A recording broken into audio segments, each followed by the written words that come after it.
in Module 2, I've dealt with Francis and the Protestants. And just so you understand what was happening during that time and what might explain, does not excuse, but explain the mindset of what was happening at the time, we will go through some of the high points, some of the high points of Module 2 that you would have gone through. And if you haven't gone to Module 2 as yet, then this would help prepare you for what's coming in Module 2. By the way, I did add a note to Module 2 with most of this timeline. So let's start with 1523, when Francis went off to war. The war was started because there was some conflict between Francis and another nobleman called Charles de Bourbon. Now remember, in Module 1, you read about Jeanne d'Albret, and her husband was Antoine de Bourbon. The Bourbon family is very predominant in some of the lessons that you will hear about. Actually, Henry IV of France was Henry III of Navarre, but interestingly, his sister is I think her name was Catherine de Bourbon. So here is this nobleman, Charles de Bourbon, and he has an argument with Francis, a disagreement about some lands that Francis said he should hand over, or Francis took from him, say, claiming it for the throne of France. Well, this guy teamed up with Charles V, and if you have learned anything so far, is that Charles V has been Francis's arch rival from the time he was a baby, from the time Claude's mom promised Claude to Charles as his wife, from the time they were a baby. And that was kind of kiboshed with Louis XII and him marrying off Claude to Francis. So that conflict has been going on, that suspicion, this disagreements, that has been going on for a while. So here's Francis in 1523, and this war is triggered again with Charles V. Francis gets captured by Charles V, and he is taken to Spain. He was captured in the Battle of Pavia, and he was taken to Spain. Well, during that time, in 1525 also, Claude passes away. So he is a widow, he's at war, and the children are now orphans. They've lost their mom, and they're being taken care of by, of course, all the ladies in waiting of the court that have been appointed to them as nursemaids and whatever other jobs that were allocated to take care of the children at the time. So Francis is in jail. In 1526, he eventually says, okay, I'm going to sign a treaty with you. It was called the Treaty of Madrid.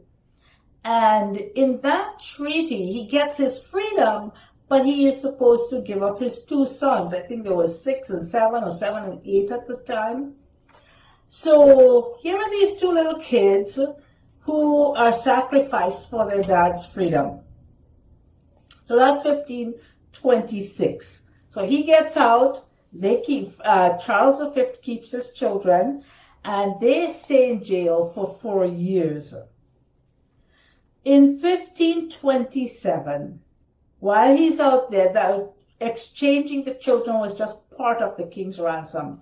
He had to marry his enemy's sister, because now that he's a widow, Charles V, in those days, they were always trying to take over somebody else's throne by marriage. So he thought that he would impose his sister on the French throne as consort with Francis, because Francis is now a widow.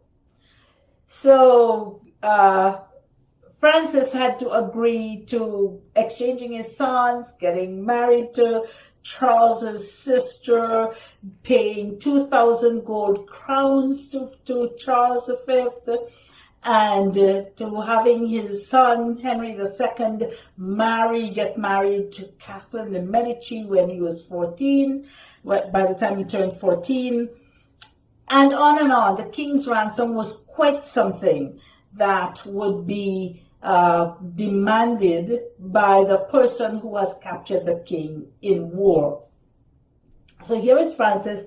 He's out, his sons are in, and he has to still raise money for his ransom. And he didn't know where he could raise the money. So the Catholic nobles and the Catholic clergy offered to help him pay his debt of 2,000 gold crowns to Charles V. But in exchange, he had to persecute the heretics. Now remember that when we spoke about Jacques Lefebvre d'Etaples and Louis Bourquin, we were mentioning that they were put in jail while Francis was at war. That's because Louis of Savoy thought that they were being, Francis was captured because they were not harsh enough to the heretics. So Francis is out now in 1527, and he has to raise that money, and it's offered to him by the Catholic clergy. And at the same time, the Lutherans sacked Rome and expelled the de Medicis from Florence. And that's important. Later on, it will come up again with respect to Catherine de Medici. So this is 1527. In 1528, there was, Francis is out. He's not fighting anymore. He's out from captivity. And in 1528, there was a vandalism of a statue that showed the Virgin and Child. Also in 1528, that was the time when Noel Beda, the head of the Sorbonne, when he criticized Marguerite of Navarre. Remember that the Reformation was just beginning. People were just beginning to be active.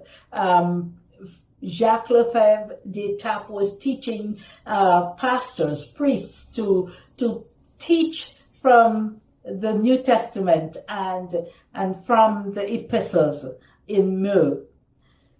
So here we have the vandalism that takes place after they've been agitating, the nobility and the Catholic clergy have been agitating for a stronger hand on the heretics.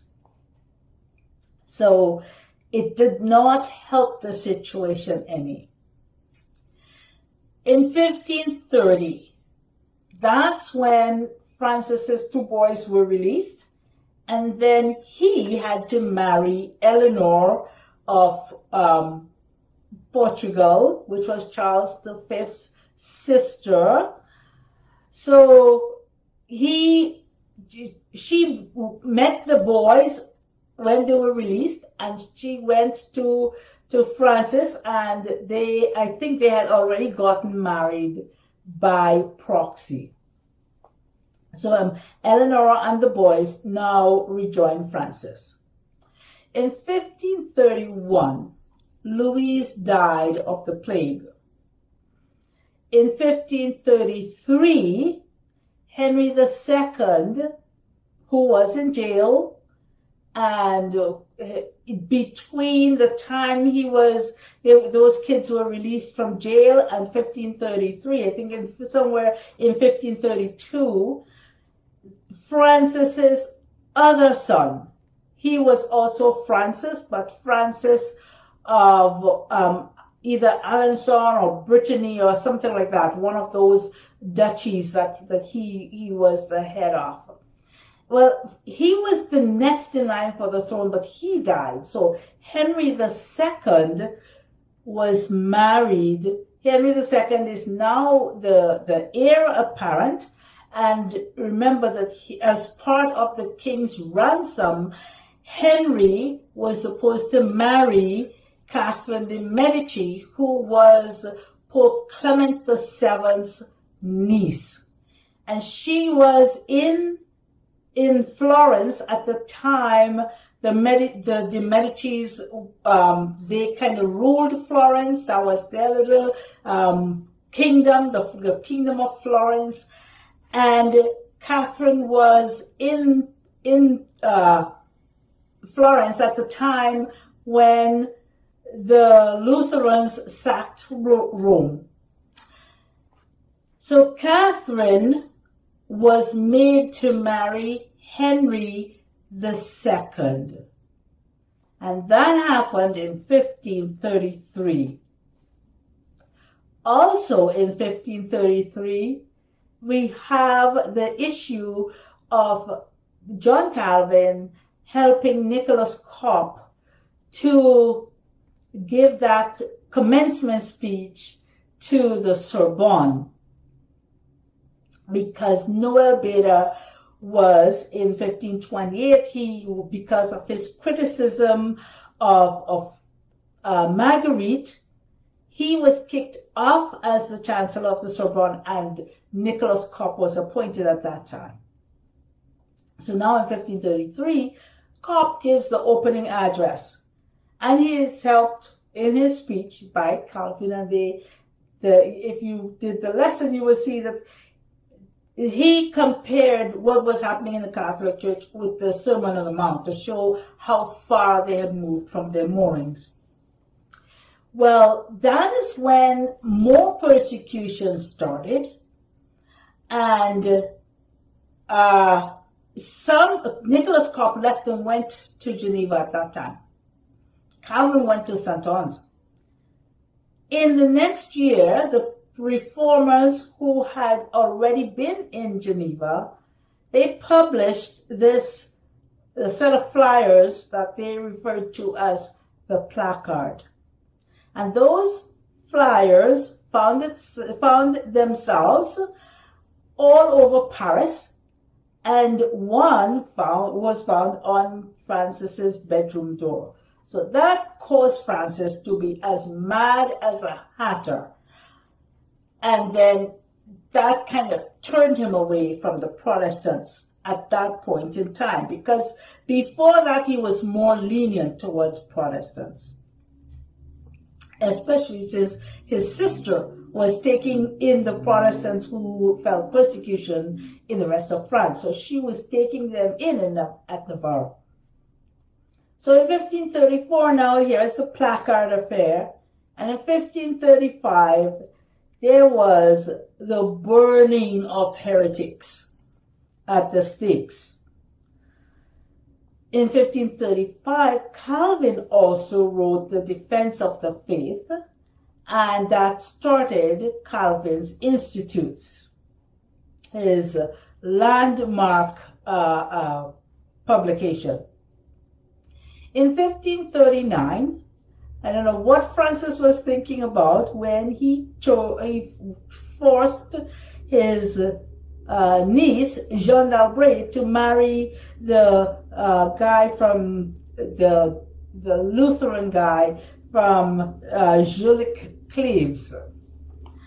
And of course he went away without a bride because she was kept at home until she was 15, and by the time she turned 15, the marriage was annulled. So she was no longer married to Joliet-Cleves. And she did that against her will, if you remember the story from Module 1. So in 1540, remember this is 1534 with the Placard Affair, and by 1540,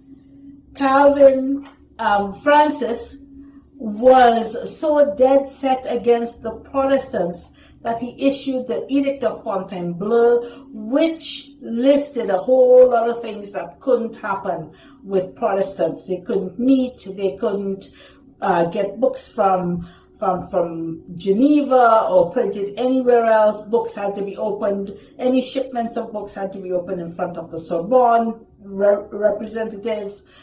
Certain things, those books, any books published in Geneva couldn't be sold in the stores, and they set up checks and balances for that. Another thing was that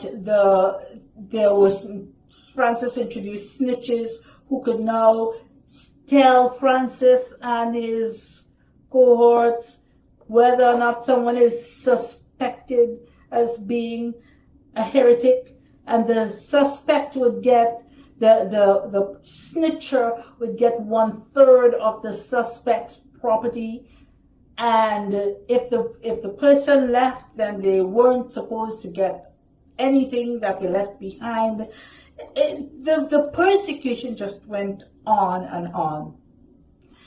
In the face of all of that, Francis still sent de Roberval. He made him lieutenant governor of New France, and he sent him off to explore Canada. So here you have, in the midst of all of this persecution that's happening, in 1535 is when there was the first burning of the heretics and John Calvin's Defense of the Faith. There was also in 1534 and 1535, there was Jacques Cartier making his foray into Canada to expand France's holdings, to discover new worlds for France.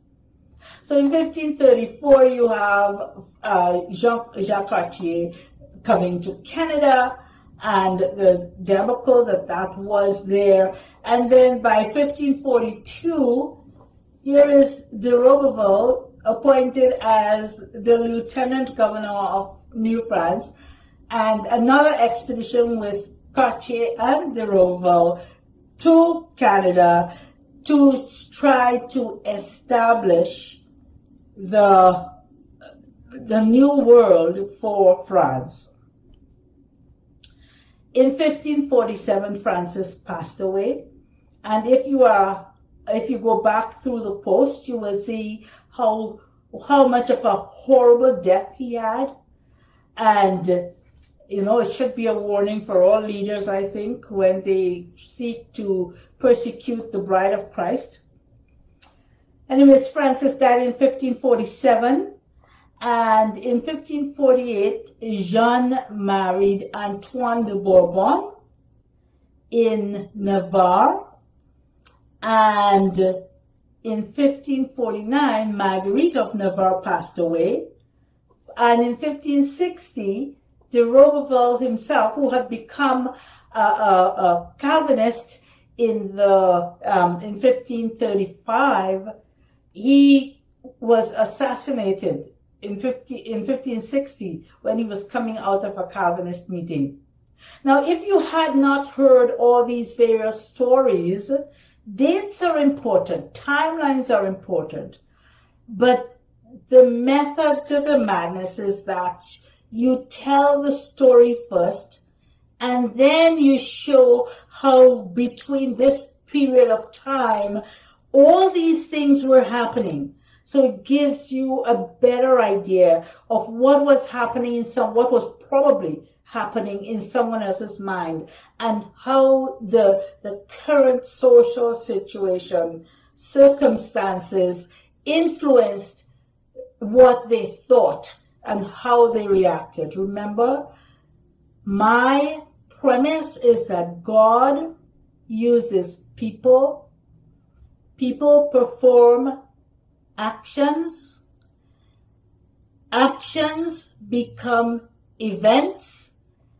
and those events are then recorded as history. That's how you can see God's hand in all of this, in all that has happened with setting Canada up, Cartier coming in the midst of persecution. Persecution had already started. God ordaining Cartier to come and start the process. And then all of the other things happening in the face of persecution, he sends him back again. In the face of wars and persecution, sends him back again, a second time, to seek to establish Canada. To learn more about the Christian roots of Canada's history, visit our website at christianrootscanada.org.